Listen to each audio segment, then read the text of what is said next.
Adventures by Morse. Carlton E. Morse presents The Cobra King Strikes Back, featuring Captain Friday. If you like high adventure, come with me. If you like the stealth of intrigue, come with me. If you like blood and thunder, come with me. 2 American girls and 5 American men, hemmed in on all sides by the great Indochina jungles, their fates in the hands of 2 young Khmer priests, each of whom is known to have killed. Taquan, one of the priests, is ever present to administer to the Americans. Fen Lo, the other, is an elusive shadow, never quite seen, but his presence always felt. And the end of the journey is a stupendous pile of temple ruins, untold centuries old. Earlier this evening, Captain Friday and Skip Turner held a private conversation on the stone balcony, 1,000 feet in the air, where the mountain monastery looked down over the vast wilderness of Cambodia. You know, Captain, we're in a sweet mess if Taquan turns against Dr. Carter. Dr. Carter still swears by him. Even since he admitted killing that priest last night? Yeah. Doctor says he did it in defense of Patricia and Celia. No, of course, that lines up with the girl's story. You think this is the end of our journey? Well, looks like it. You mean you think this is a hideout of those Khmer priests who are trying to stir up a revolt in Indochina with their Emerald Cobra? This is the place. Also, this is where we're going to find Fen Lo, if we ever find him. It looks like the French government give us a tough job, all right, if we got to comb Fen Lo out of this rat's nest and then get him back through the jungles to civilization. He was our prisoner once. We don't go back without him. Well, I hope Dr. Carter's getting all the scientific stuff he come here for. Funny what scientists will go through to find out about the stuff they're interested in. Ian, Perry, and Celia have been taking notes and making drawings and copying inscriptions from the walls all day. Yeah. Well, night's closing down. Shall we go back inside? Well, there's Dr. Carter's dinner gong. Come along.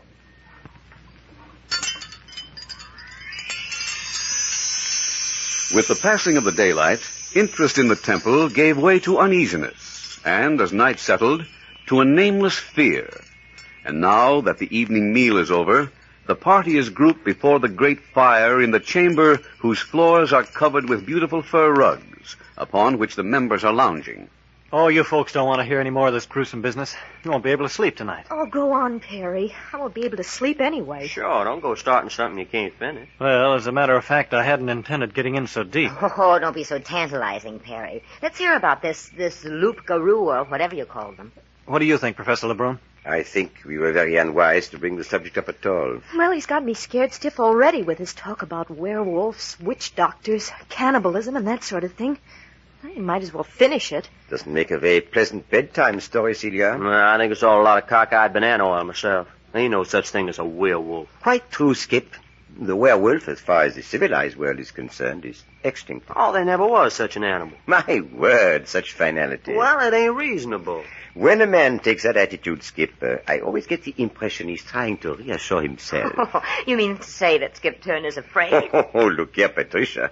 That's rubbing it in a bit. Well, are you going to tell us some more about the brutes, or ain't you, Perry? Oh, sure, if you want it. I'll tell you. Hey, look at Dr. Carter and Captain Friday, stretched out on their rugs in front of the fire. Wonder what they're talking about. You still feel certain that Taquan is to be trusted, Dr. Carter? Do you think, Captain Friday, that I'd place 7 precious lives in the hands of a man I didn't trust implicitly? Maybe not intentionally, Doctor. But you could misplace your trust. You haven't any reason to distrust Taquan? No. But something warns me that we're in a pretty tight spot. I can vouch for that myself, Captain. We are in a ticklish position. But that isn't the fault of either Fen Lo or Taquan. What you vaguely feel is the force loose in the jungle over which they have no control. Well, maybe. It's true. Evil forces. You know, Captain Friday, I doubt if Taquan would have led this party into the jungle if he'd known at the start what he's since discovered. Meaning what? Fen Lo and Taquan were small boys when they left this part of the world and went to Saigon for education. Then, without returning here, they were sent to the United States. They left the jungle before they knew all that the jungle held. Now that they've come back with their eyes open, they're as astonished and horrified as you and I at some of the practices. Can't they put an end to them? You've said over and over that These two Cambodians are returning as prophets of the Khmer religion. And so they are, but unfortunately, two prophets are not as strong as age-old practice.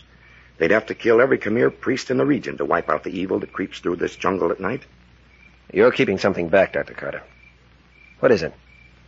What is this evil that creeps through the jungle at night? Captain Friday, did you ever hear of the Steppenwolf of Russia, the witch wolf of the American Indians, the werewolf of Germany, also the loup-garou of the Central European countries of the 18th century? Oh, for heaven's sakes, Perry, is there no end to the grisly details? Well, you would have them. They demanded them, didn't they, Professor Lebrun? Perry, you are wrong in one detail. The werewolf does not always leave behind the track of a wolf. That is the popular conception, but according to both German and Russian scientists, as often as not, the entire body is not transformed. You mean that sometimes they have the body of a man and the face of a wolf? Or perhaps only the brain is twisted, so that you would not know that the person was of that nature, except for certain physical characteristics.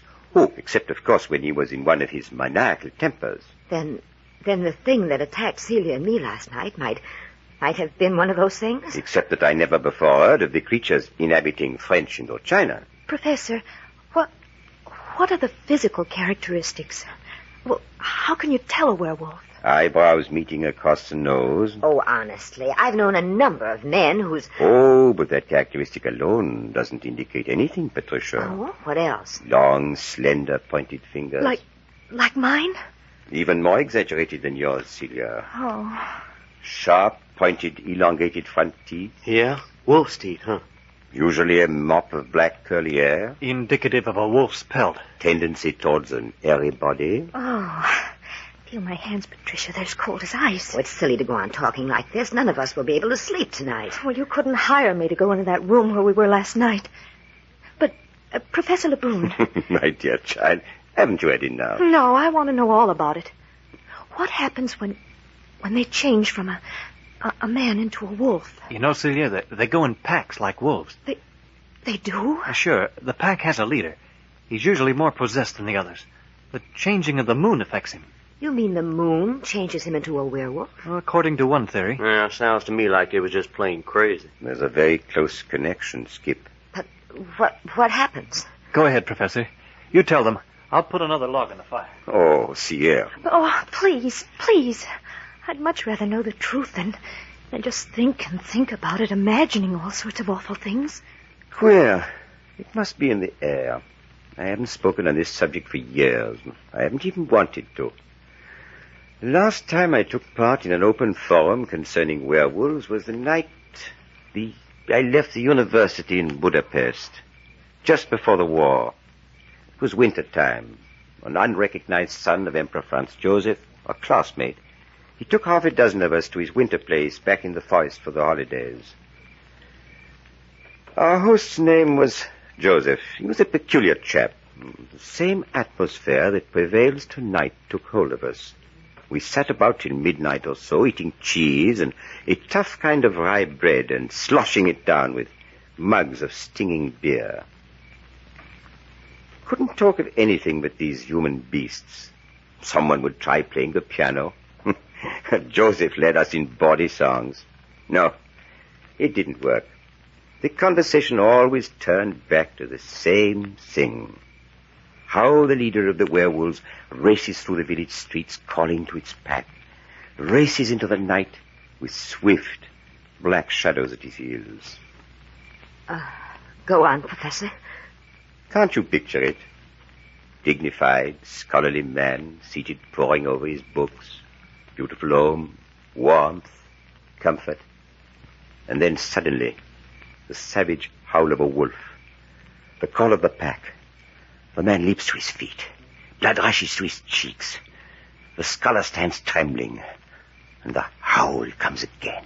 He struggles with his collar as though strangling. He rips his clothes to shreds with his pointed nails. Then, suddenly from his own throat, comes a terrible, blood-curdling howl. The nauseating odor of the wolf permeates the room as he leaps through the window and is off into the night, the heels of the leader.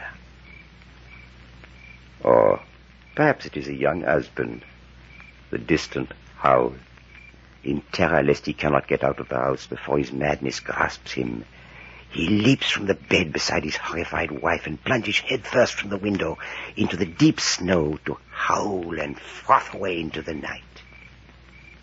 And his poor wife lies shivering, wondering if her poor husband has not been torn to pieces by the wolves. You see, she is not aware that her husband is one of the mad pack. Oh, no. That was the manner in which we passed the hours until, one by one, we fell into a sort of stupor. Joseph slept right where he sat, and the rest of us did the same. I was awakened by the chilled air. It was morning. The fires were dead. The room was wretched. It still was littered with last night's repast and smelling foully of tobacco smoke and stale beer. I got up so stiff I could hardly move, and I shook the others awake. And then I noticed that one of the window panes was broken. Still stupid with sleep, I stumbled to it and I looked out. I took just one terrible look. I don't remember whether I cried out. I just fell to my knees and I gave myself up to the worst case of nausea I've ever known. For an hour and a half I was torn and racked with this terrible sickness. My stomach was in open revolt. The other 5 guests were no better off. We were put to bed. But the moment we were able to travel, we packed our bags and returned to Budapest. And 2 months later, I came to the United States. Well, what'd you see? The body of Joseph. Yeah? Murdered?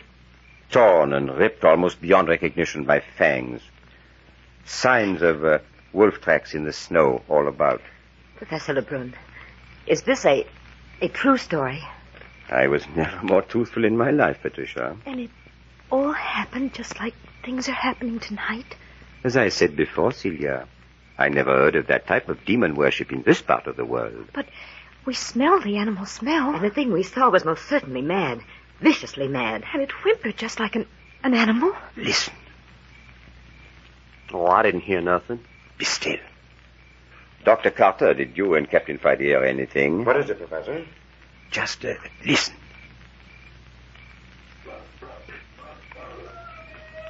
There it is. Wolf howl. Oh, Perry, not really. What do you think, Doctor?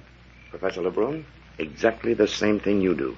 I know what that signifies. So do you. I'm afraid so. You mean the thing you were telling me about, Dr. Carter, is about to take place? Exactly, Captain Friday. The thing for us to do is to barricade ourselves in this room.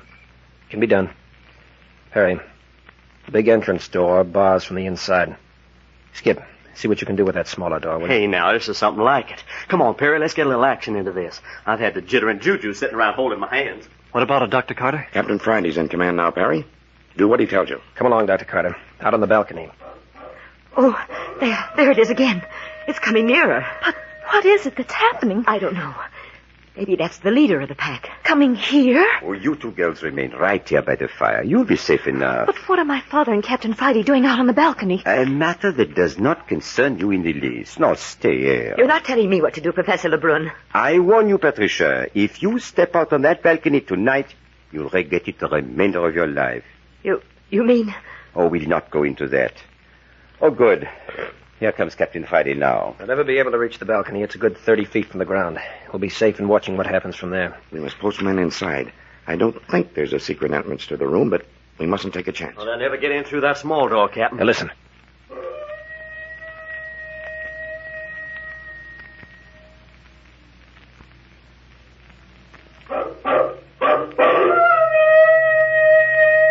Did you hear that? That came from inside the temple. Somebody's responding to the call. I hope nobody in this room's a werewolf. Oh, my dear Celia. Look at Professor Lebrun. He ran out on the balcony. Did you see the look on his face? Did you see his face?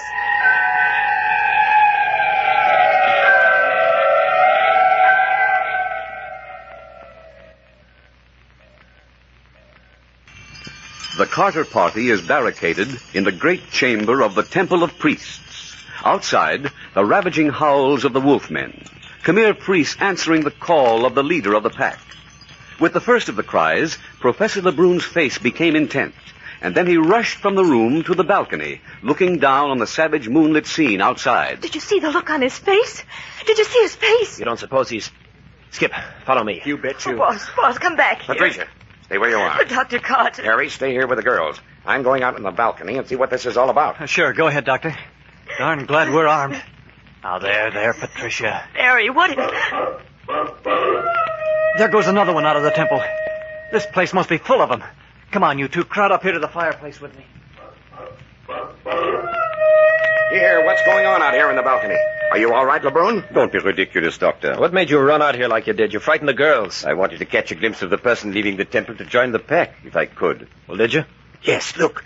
Look quick. There goes another one now. See, just a shadow. Yeah, I seen him. Hey, but it was on his feet. Of course. The breeze that's bringing us the leader's call should bring something else. Any of you smell anything?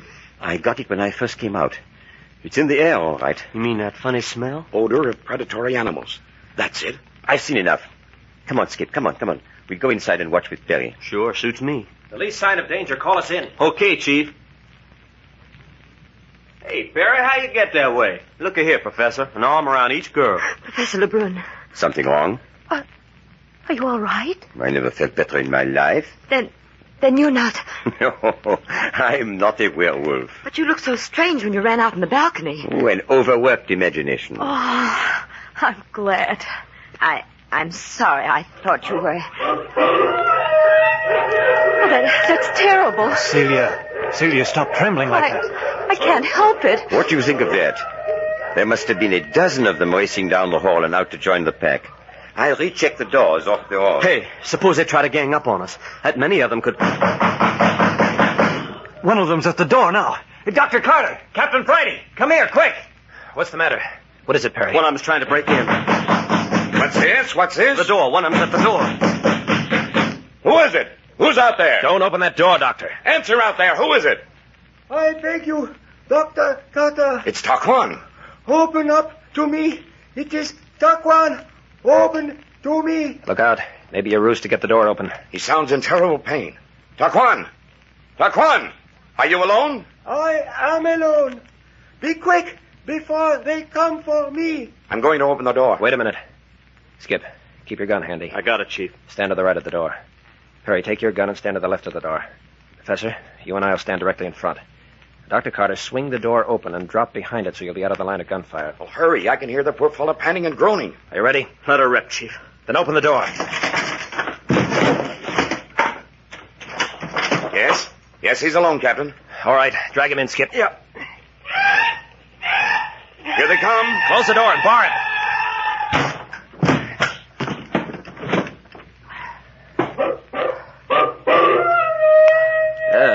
Good. Not any too soon. Oh, look at his face. Everyone stand back, please. Here, Taquan, lie down in this robe. Perry, go to the fountain on the balcony. Bring me some water, will Hey, you? look at him. All ripped up with claws. Might be serious. Get LeBrun, Skip. This boy needs a professional. We'll have you fixed up in a minute. I need some bandages. Something clean. Well, I just got out a fresh underskirt, boss. Would that do? Yeah, take it off. Tear it up into strips about 2 inches wide, will you? All right.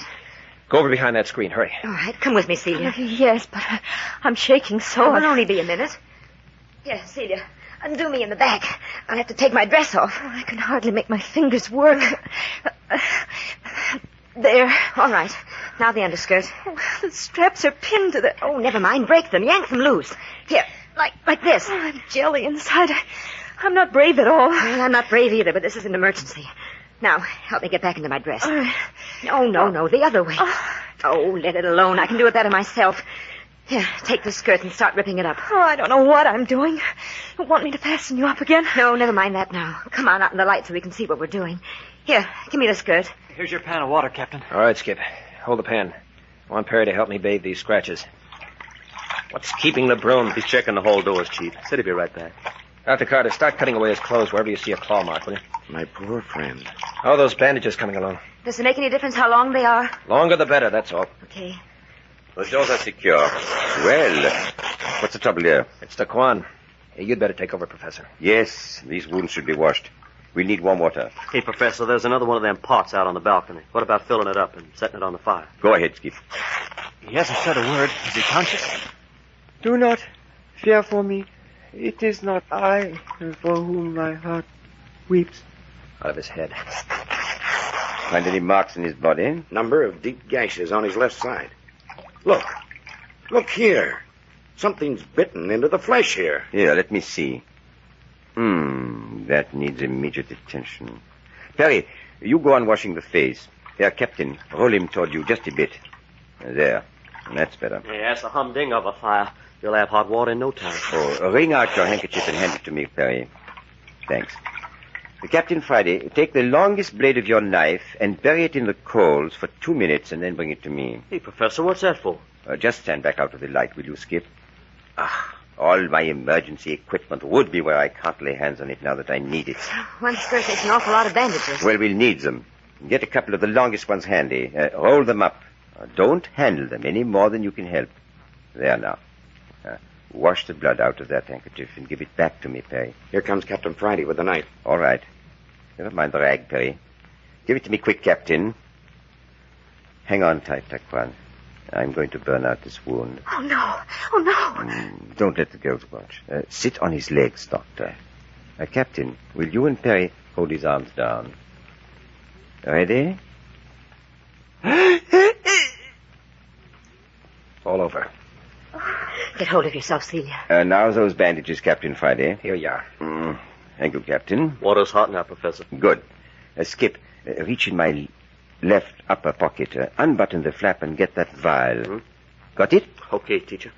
Drop 8 or 10 drops in the water. Perry, take a clean piece of cloth and rewash the wounds on his face while I finish bandaging this. Yes, sir. You'll ever see a fellow with more nerve? Not a peep out of him after that one yell. Fainted, that's why. Won't try to bring him to, until we've finished. His heart's all right. Not much we can do, Captain. The professor seems to have things pretty well in hand. Yes, we've got his clothes cut away from all the slashes and cuts on his legs. Celia seems to be in a bad way. I'll see what I can do for her. Pretty rough experience. How are you, Patricia? All right, boss. That smell of burned flesh kind of got me for a minute. Well, you're taking it fine. Hang on. Thanks. Gee, did you ever see anyone so marvelous with his hands as Professor Lebrun? Yes. He's more than a college professor. He's one of the finest surgeons in the West. There. Now we'll swathe his whole face in cloths dipped in this medicated water. It's the best we can do for him now. What do you make of these scratches, Professor? Made by human nails, and they were human teeth that bit him. Hey, you don't mean they're cannibals? Hardly. Cannibalism consists of more than tearing human flesh with nails and teeth. Not cannibals. Just plain demented fiends. In other words, werewolves. After a fashion, yes. Another strip of bandage, Patricia. Here, Professor. Good girl. Skip, put more water on the fire. Captain Friday, will you put your thumb on this bandage? Handicapped without adhesive tape. Hey, look, teacher. I ain't heard any sounds outside for quite a bit now. Maybe I could sneak out where your medical stuff is and bring it in. You'll do nothing of the kind, Skip. Those doors stay shut and barred. I agree. There, Perry. That will take care of his head and the worst of the body scratches. He looks more like a mummy than a living person. We've left openings for his mouth and eyes. Hey, look at that, Professor. He's moving. Coming around. That's good. Will he be in much pain? Oh, the worst is over. I've got to clean up a little myself now. Dr. Carter, what do you suppose Taquan meant when he said that it wasn't himself that his heart wept for? A queer sort of thing. I don't know exactly, Captain. I have a vague sort of idea, but I think we'll have to look to Taquan himself for the true explanation. How's Celia? Not so good. I made her lie down on a rug in front of the fire. Uh-oh. He's opening his eyes. Feel pretty sick, Taquan? Where is my friend, Professor Lebrun? He'll be right back. Are you in pain, Taquan? No, not pain in my body. The bleeding is in my heart. Well, take it easy now. You're going to be all right. I am not badly hurt, then? Nothing that won't be all right in a few days. Dr. Carter, come close. I want to tell you, you have no friends here among my people but myself. What's that, Taquan? What about Fenlo? You promised us the protection of Fenlo. What's happened, Taquan? Captain Friday, you need not worry longer about my brother priest, Fenlo. What's that supposed to mean? Can you tell us, Taquan? Fenlo is no more. I have killed Fenlo, my brother priest, with my own hands. What, Taquan? You've committed another murder? I have killed Fenlo, and there are none but enemies against us in all the jungles of Cambodia.